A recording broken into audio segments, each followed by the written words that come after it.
type of violent crime that you're discussing that is on the rise across America disproportionately hurts black people, you're saying that that's not going to matter and that black people are still going to show up and vote for Kamala and Joe?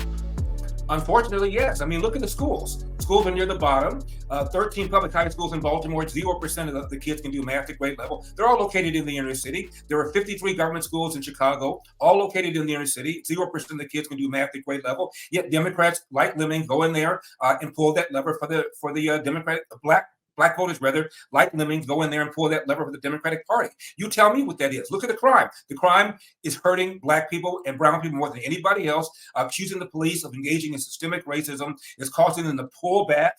It's called the Ferguson effect or the George Floyd effect. And as a result, all they're doing is answering radio calls. They're not being proactive. So there are bad guys in the streets who are preying against other innocent, law-abiding black people, and still black people pull that lever for the Democratic Party. I don't know what's going to take. Although Trump did do better, he got, I think it was 8% in 2016. He got 12% in 2020. That's a 50% increase. And he got 20% of the black male voters. So it's trending in our direction, but what's taken so long? My goodness, crime, the schools are awful. The economy, people are leaving California for the first time in 170 years, Benny. 500,000 people left California in the last 2.5 years because primarily they cannot afford the price of a home. And the reason the price of a home is so high is that the Democrats are in bed with the environmentalists. The environmentalists don't want any kind of construction. There's probably 2 or 3 million units that should be built in California and would have been built had it not been for the extreme laws that we have that allow basically anybody to stop any construction for any reason. You just mentioned that black men are trending towards supporting Donald Trump, and we're seeing that in the polling. Now, you just bowed out and supported Donald Trump. Can you talk me through, obviously, that nexus? What's been your communication with Donald Trump? I know you've been a big supporter of his for quite a while. Right. I just met with him 3 or 4 days ago, right before he had a really big fundraiser. And we talked about my dropping out. And I said I was going to endorse him. He said, you know how Trump is. He said, why don't we do it now? Let's go do it now. So we go downstairs at this big fundraiser, and I announced it before that these are the wealthiest people in America who are conservatives. I think he raised $9 million that one night. I think it's the biggest fundraising night maybe ever. And I made the announcement there. And the reason, of course, is because I like what he did on crime. I like what he did on borders. The reason borders are important is because the people most threatened by illegal aliens economically are black and brown people living in the inner city with high school or less education, because almost all the illegal aliens have very little education. There was a report done by the Civil Rights Commission, Benny, that found 1 million fewer blacks are working because of the presence of illegal alien labor, and illegal alien labor puts downward pressure to the tune of almost $2,000 per year on the salaries of black people living in the inner city. And Donald Trump also, he's the best economy ever for black people. He pardoned Jack Johnson, the first black heavyweight champion.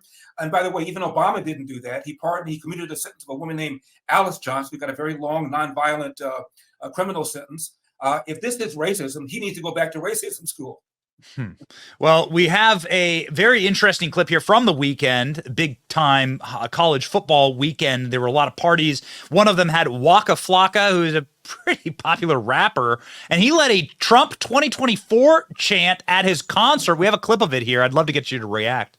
When I yell something, I want y'all to say 2024.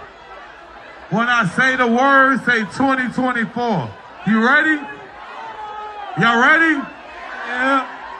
Trump! I fuck with y'all, man. Waka Flocka, man. Is this like a tide shift? Is this just a one-off? Is this a movement that's happening with black men? Tell me about it. I think something's happening. Look, the Democrat Party is a party of slavery, the party of the Confederacy, the party of KKK. Democrats founded the KKK. The party of the Dred Scott decision. Democrats appointed the Chief Justice, Roger Taney, presided over that. They're the party that broke down the family with the welfare state. We've incentivized women to marry the government and incentivized men to abandon the financial and moral responsibility. They're the party of crime, as I mentioned earlier, and they're the party that will not allow school choice. And so you add all these things up, and finally, black people are beginning to wake up and realize they're being used. I'll give you another example. Joe Biden, Benny, goes to Howard University, a historically black college. And what does he say? The number one threat to the homeland is, wait for it, white supremacy. The Anti-Defamation League keeps track of how many people are killed every year by political extremists. Last year, there were 25.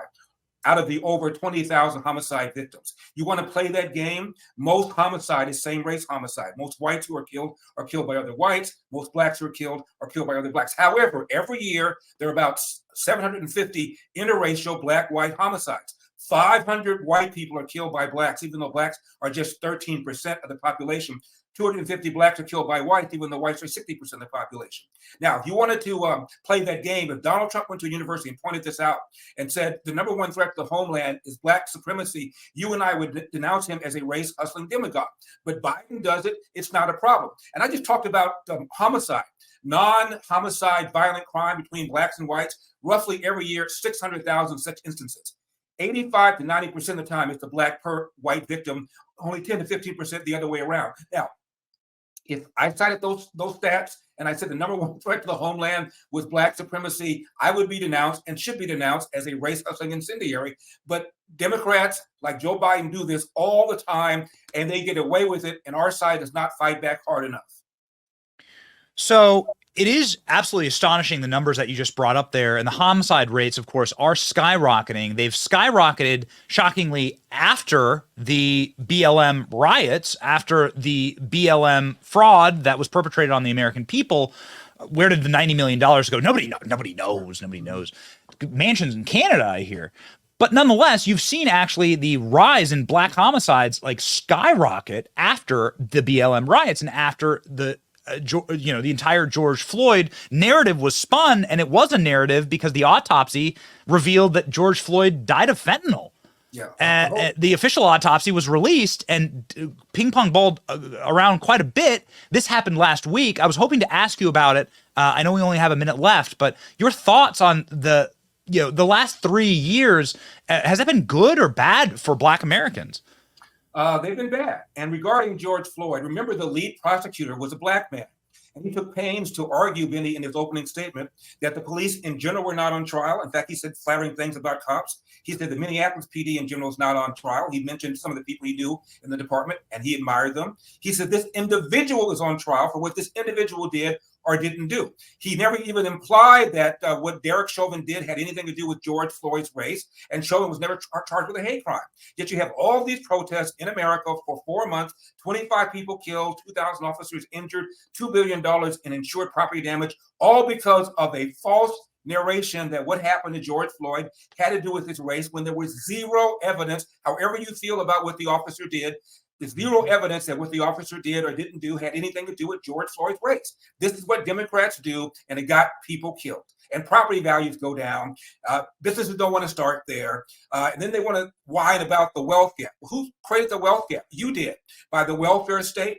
The fact is that, according to the CDC, a young black man aged 10 to 43 is 13 times more likely to be murdered than a white male, same demo. Why? Wow. Lack of fathers in the home, and nobody's talking about it. They don't talk about it because they caused it. We don't talk about it for fear that if we do, it will be called systemically racist. Or if you're black, as I am, you'll be called the blackface of white supremacy, which is what the LA Times called. Remember that? The Los Angeles Times, the blackface of white supremacy. Blackface of white supremacy. You've been warned was the subheadline. You've been warned. Meanwhile, a white leftist in a gorilla mask throws an egg at you. I'll never get over it. I'll never get over it. That's right. And they laughed about it. Can you imagine if somebody in a gorilla mask had thrown an egg at Kamala Harris or Barack Obama? They would have done a manhunt, but they just made a big joke about it. And they said, a white woman wearing a gorilla mask. And I said, how do you know it was a mask? Maybe she was having a bad hair day. Or y'all to make sexist comment about, you can't win. Larry has a brand new book out. You got to go get it. As California Goes, My Mission to Rescue the Golden State and Save the Nation. It's available now on Amazon. Larry, you are just an absolute national treasure. Please come back soon. Anytime, Benny. Thank you for having me. God bless.